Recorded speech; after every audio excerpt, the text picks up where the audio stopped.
Completely exercise 3.3 के बारे में, जो कि क्लास 8 की एनसीईआरटी का सॉल्यूशन होने वाला है।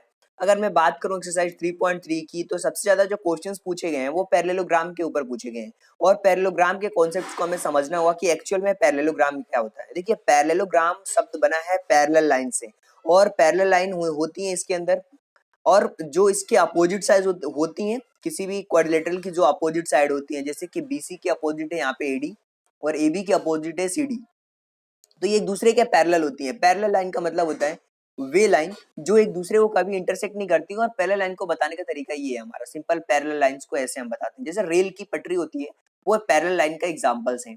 तो ये कंप्लीट डेफिनेशंस के बारे में बात हुई कि एक्चुअल में पैरेललोग्राम की डेफिनेशंस क्या होती है। इसके अलावा अगर मैं सिंबल्स की बात करूँ, तो सिंबल्स कुछ इस तरीके से डिजाइन किए जाते हैं। और मैं बात करूँ कुछ और भी चीजों के बारे में जो कि पैरेललोग्राम से रिलेटेड है, तो आप देख सकते हैं नेमिंग की, parallelogram name using a 4 vertex, जिसके अंदर 4 वर्टेक्स होती हैं। वर्टेक्स का मतलब क्या होता है, देखिए जैसे कि ये 4 साइडें हो गई, तो इसके वर्टेक्स ये हो गया, ये वर्टेक्स हो गया, ये वर्टेक्स होगा, ये वर्टेक्स होगा, और ये इसके वर्टेक्स होंगे। इनको हम लोग वर्टेक्स बोलते हैं।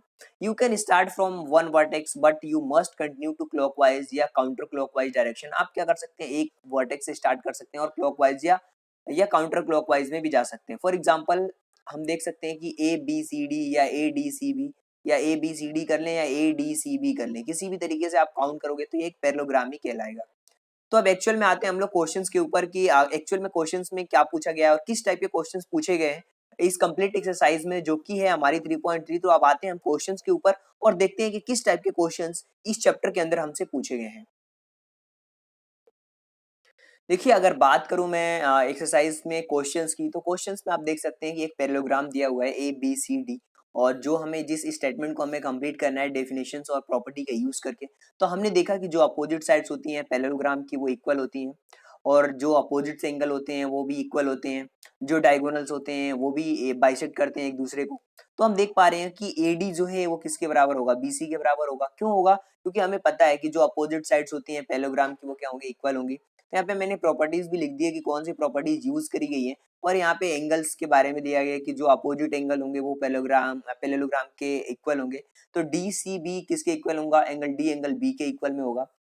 और यहाँ पे देख सकते हैं कि ओ सी ए बी के बराबर होगा।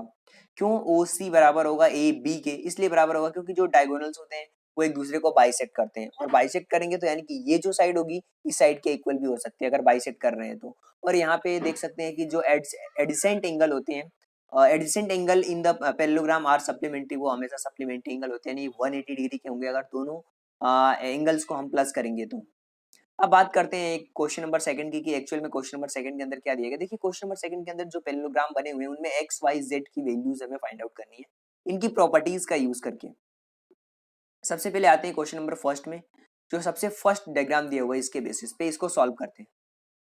हमें पता है कि जो एडजेसेंट एंगल होते हैं पैरेललोग्राम के वो सप्लीमेंट्री होते हैं, यानी कि 180 के बराबर होंगे, यानी कि एंगल बी और जो एंगल सी होंगे वो 180 होंगे। तो यहाँ पे जो आप देख पा रहे होंगे कि 180 यानी कि एक्स की वैल्यू 80 आ गई, और जब एक्स की वैल्यू 80 आई है तो हमारी वाई हमारी जो जेड की वैल्यू है, यानी कि जो जो इसके अपोजिट एंगल होंगे वो एक दूसरे के क्या होंगे, इक्वल होंगे। तो यहाँ पे अपोजिट एंगल की प्रॉपर्टी लग गई है। वैसे ही वाई की बात करें तो यहाँ भी अपोजिट एंगल की प्रॉपर्टी लग चुकी है। तो ये हमारा इस तरीके से हमारा आंसर्स निकल गया है इक्वेशन जो हमारा क्वेश्चन फर्स्ट था। अब बात करते हैं क्वेश्चन सेकंड की। क्वेश्चन सेकंड के अंदर भी सबसे पहले हमने सप्लीमेंट्री एंगल लगाया पैरेललोग्राम की, और यहाँ पे करस्पॉन्डिंग एंगल हमने निकाल लिए जो कि एक दूसरे के क्या होंगे, इक्वल होंगे, जेड और एक्स। इसके अलावा बात करते हैं क्वेश्चन नंबर थर्ड की। यहाँ पे वर्टिकल अपोजिट एंगल की प्रॉपर्टीज लगाई है हमने, और वर्टिकल अपोजिट एंगल यहाँ पे फिर एंगल सम प्रॉपर्टी लगाई है 180 एक ट्राइंगल के अंदर, और यहाँ से हमने जेड और वाई की वैल्यू फाइंड आउट करी है अल्टरनेट एंगल के थ्रू। अब बात करते हैं क्वेश्चन फोर की, क्वेश्चन नंबर फोर की। क्वेश्चन नंबर फोर के अंदर हमें जेड की वैल्यू दी गई है, जेड की वैल्यू 80 है, क्योंकि करस्पॉन्डिंग एंगल से हम निकाल सकते हैं। देखिए, ये अगर 80 है तो ये भी 80 होगा, ये हमारा करस्पॉन्डिंग एंगल होता है। और जो एडजेसेंट एंगल होते हैं किसी भी पैरेललोग्राम के अंदर, तो वो क्या होंगे, सप्लीमेंट्री होंगे, यानी कि x प्लस 80 कितना हो जाएगा, 180 हो जाएगा। और यहाँ पे y की वैल्यू निकल के आएगी, x की वैल्यू निकल के आएगी 100, तो y की वैल्यू निकल के आई है हमारी 80। y की वैल्यू 80 कैसे, क्योंकि जो ये एंगल होगा एक दूसरे के अपोजिट एंगल इक्वल होते हैं पैरेललोग्राम के, तो ये प्रॉपर्टी हमने यूज करी है। जो ब्लू कलर से लिखी हुई है वो इनकी प्रॉपर्टीज है, इन प्रॉपर्टीज के बेस पे आप इन क्वेश्चन को आसानी से कर सकते हैं। आपको केवल प्रॉपर्टीज का ध्यान रखना है, अगर आपको प्रॉपर्टीज नहीं आती है तो आपके लिए प्रॉब्लमेटिक हो सकता है ये एक्सरसाइज। बट अगर आपको कंप्लीट प्रॉपर्टीज आती हैं तो आप समझ सकते हैं कि यहाँ पे अपोजिट एंगल की प्रॉपर्टी लगी हुई है और यहाँ पे एंगल सम की प्रॉपर्टी लगाई है और इस क्वेश्चन को सॉल्व किया है तो जेड और एक्स की वैल्यू निकल के आई है 28।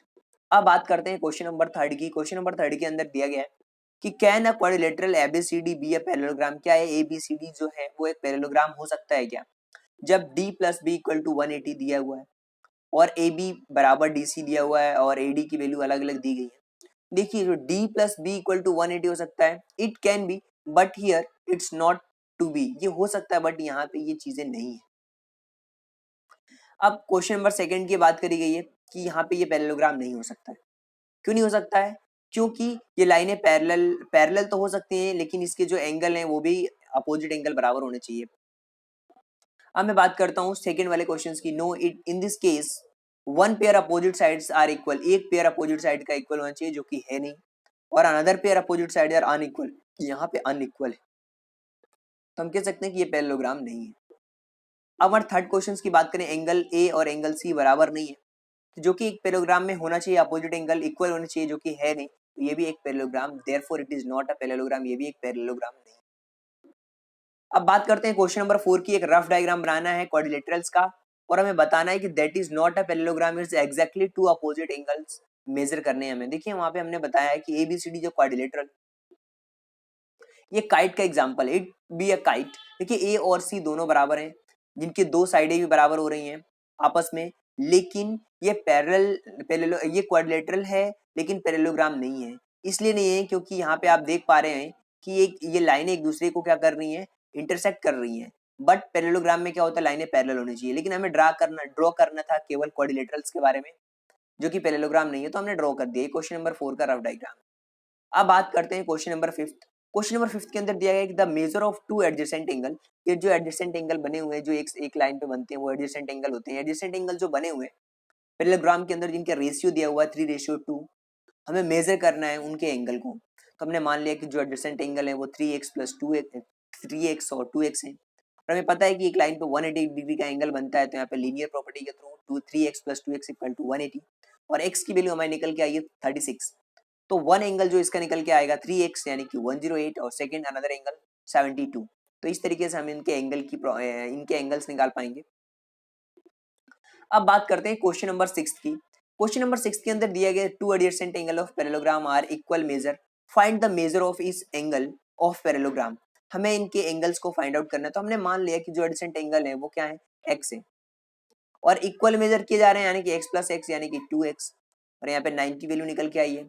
अब जो एडजेसेंट एंगल होंगे वो 90 है यानी कि x प्लस एक्स यानी 3x इक्वल टू 60, यानी कि x की जो वैल्यू निकल के आई है एडजेसेंट एंगल की वो 60 निकल के आई है, और जो एडजेसेंट एंगल जो पैरेललोग्राम है जो सप्लीमेंट्री एंगल निकल के आया वो 90 निकल के आया है। अब हम बात करते हैं क्वेश्चन नंबर 7 के। क्वेश्चन नंबर 7 के अंदर आप देख पा रहे होंगे बहुत आसान क्वेश्चन है। यहाँ पे जो होप दिया हुआ है HOPE होप, इसके अंदर एक पैरेललोग्राम है और हमें मेजर करना है एक्स वाई जेड को और इसकी प्रॉपर्टीज को भी बताना है, प्रॉपर्टीज यूज फाइंड देम। देखिए एच एंगल, दो ट्राइंगल हमारे पास बन रहे हैं, एक HOP और एक हमारे पास PHE।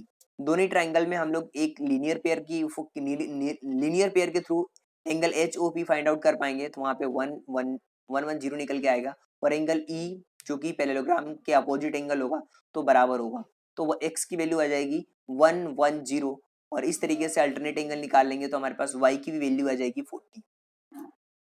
ओके, क्योंकि अल्टरनेट एंगल हमें दिया हुआ है तो अल्टरनेट एंगल हम फाइंड आउट कर सकते हैं आसानी से, और करस्पॉन्डिंग एंगल के थ्रू हमारे पास जो निकल के आएगा वो 70 निकल के आएगा, यानी कि 40 प्लस जेड इक्वल टू 70, और 70 हमने ऑलरेडी निकाला था। तो यहाँ पे हम x की वैल्यू हमारी जो निकल के आएगी 110, 40 और 30। अब बात करते हैं क्वेश्चन नंबर 8 की। क्वेश्चन नंबर 8 के अंदर जो चीजें दी गई हैं वो किस तरीके से दी गई हैं वो हमें समझना है। देखिए अगर मैं बात करूं क्वेश्चन नंबर 8 की, क्वेश्चन नंबर 8 के अंदर गन्स और रन्स दो चीजें दी गई हैं, दो डायग्राम से, एक गन्स वाला एक रन्स वाला, और इनके बेसिस पे हमें x और y की वैल्यूज फाइंड आउट करनी है कि x की वैल्यू कितनी है और y की वैल्यू कितनी है। हमें पता है कि जो पैरेललोग्राम होता है जिसके अपोजिट साइड्स होते हैं वो इक्वल होते हैं, तो GS किसके बराबर होगा, वो UN के बराबर होगा। तो 3x इक्वल टू हम लोग 18 लिखेंगे तो x की वैल्यू 6 सेंटीमीटर निकल के आएगी। वैसे ही GU बराबर होगा किसके, 26 के, तो यहाँ पे y की वैल्यू हम लोग फाइंड आउट कर पाएंगे। वैसे ही हम लोग फाइंड आउट करेंगे सेकंड क्वेश्चंस के अंदर भी, जो कि जो क्वेश्चन नंबर 8 है उसी का सेकंड क्वेश्चन से आप देख पा रहे होंगे कि जो रन्स दिया हुआ था तो y प्लस 7 इक्वल टू यहाँ पे 20 आएगा, क्योंकि जो डायगोनल्स होते हैं एक दूसरे को बाइसेक्ट करते हैं, तो हम ऐसा लिख सकते हैं। तो यहाँ से हम लोग फाइंड आउट करेंगे वैल्यू y की, और इसी तरीके से हम लोग x की वैल्यू फाइंड आउट करेंगे। x plus Y equal to 16, तो y की वैल्यू हमने 13 फाइंड आउट कर ली है ऑलरेडी, तो यहाँ से x की वैल्यू निकल के आएगी, x की वैल्यू 3 और y की वैल्यू 13 सेंटीमीटर निकल के आएगी। वैसे मैं क्वेश्चन नंबर अगर 9 की बात करूँ तो यहाँ पर रिस्क और क्लू, दो डायग्राम बने हुए हैं, एक रिस्क का और एक क्लू का, दोनों के थ्रू हमें x की वैल्यू फाइंड आउट करना है। करना कुछ भी नहीं है, जो RIS एंगल लिखा हुआ है, जो k की वैल्यू हमें दी गई है वो 120 दी गई है, तो अपोजिट एंगल के थ्रू हम इसकी वैल्यूज को फाइंड आउट कर लेंगे, और लीनियर पेयर के थ्रू हम यहाँ से m की वैल्यू फाइंड आउट करेंगे, और करस्पॉन्डिंग एंगल हम l के बेसिस पे फाइंड आउट कर लेंगे, और एंगल सम प्रॉपर्टी लगाएंगे और यहाँ पे x और n की वैल्यू निकल के आ जाएगी। करना कुछ नहीं, बस आपको देखते जाना है, जो प्रॉपर्टीज लगी है उन प्रॉपर्टीज को देखना है, इसके अलावा आपको आंसर समझ आ जाएंगे, आसानी से समझ आ जाएंगे। अगर आपको फिर भी कोई डाउट आता है तो आप कमेंट बॉक्स में हमसे पूछ भी सकते हैं कि यहाँ पे हमें प्रॉब्लम आ रही है, तो उसके लिए अलग से वीडियोस भी बना दी जाएगी आपके लिए। अब बात करते हैं क्वेश्चन नंबर 10। क्वेश्चन नंबर 10 के अंदर भी सेम वही चीजें हैं। यहाँ पे सम ऑफ इंटीरियर, जो अपोजिट एंगल है उनकी प्रॉपर्टीज हमने यूज करी है। जो इंटीरियर एंगल है इनका सम होता है 180, और 180 के बेसिस पे हम इसको बता सकते हैं कि ये एक ट्रेपेजियम है जिसमें लाइनें पैरेलल है, और जो इसका इंटीरियर अपोजिट एंगल निकल के आ रहा है वो 180 निकल के आ रहा है। अब बात करते हैं क्वेश्चन नंबर 11 के। क्वेश्चन नंबर 11 के अंदर भी कुछ इसी तरीके से चीजें दी हुई हैं। हमने b प्लस सी निकाला लीनियर पेयर के थ्रू, तो यहाँ पे 180 आया, और b एंगल b की वैल्यू हमें दी गई थी, तो हम c की वैल्यू निकाल सकते हैं, तो यहाँ पे 60 डिग्री निकल के आएगी। अब हम बात करते हैं क्वेश्चन नंबर 12 की। क्वेश्चन नंबर 12 के अंदर हमें दिया हुआ है मेजर करना है, हमें SP पैरेलल है RQ के, और एंगल P हमें मेजर करना है। तो हम सम ऑफ को इंटीरियर एंगल वो 180 होता है, तो एंगल P और एंगल Q दोनों को हम मान लेंगे कि 180 है। तो यहाँ से हम P की वैल्यू फाइंड आउट कर पाएंगे, क्योंकि हमारे पास Q की ऑलरेडी वैल्यू दी गई है, तो Q की वैल्यू हमारे पास निकल के आई है 50, और R की वैल्यू, एक राइट एंगल यहाँ पे बन रहा है तो ये 90 डिग्री ऑलरेडी दिया हुआ है, यानी कि P और R की वैल्यू हमारे पास आ गई, और Q की वैल्यू भी हमारे पास दी गई थी। तो अब हम निकालेंगे S की वैल्यू, और S की वैल्यू निकालने के लिए S प्लस 90 इक्वल टू हम लोग रख देंगे 180, तो S की वैल्यू 90 निकल के आएगी। एक और मेथड है जिसके थ्रू हम इन सबको निकाल सकते हैं। हमें पता है कि जो एंगल सम प्रॉपर्टी होती है क्वाड्रिलेटरल की वो 360 होती है, तो सारे एंगल्स को हम लोग प्लस कर देंगे, जिसमें कि 90, 90 और 130 हमें दिया हुआ है, और 360 के इक्वल में रखेंगे तो हमारे पास P की भी वैल्यू निकल के आ जाएगी 50 डिग्री। तो ये कंप्लीट एक्सरसाइज थी माय डियर फ्रेंड्स, जो कि क्लास 8 की एनसीईआरटी का सॉल्यूशन था, एक्सरसाइज 3.3। और उम्मीद है माय डियर फ्रेंड्स कि ये लेक्चर आप सभी लोगों को पसंद आया होगा। अगर आपको लेक्चर पसंद आता है तो आप भी अपने दोस्तों के बीच इस लेक्चर को शेयर कर सकते हैं, ताकि वो भी घर बैठे फ्री ऑफ कॉस्ट एनसीईआरटी के सॉल्यूशंस को देख सकें और समझ सकें। अगर आपको फिर भी कोई डाउट आता है तो आप कमेंट बॉक्स में हमसे क्वेश्चन पूछ सकते हैं। Thank you so much, thanks for watching my video.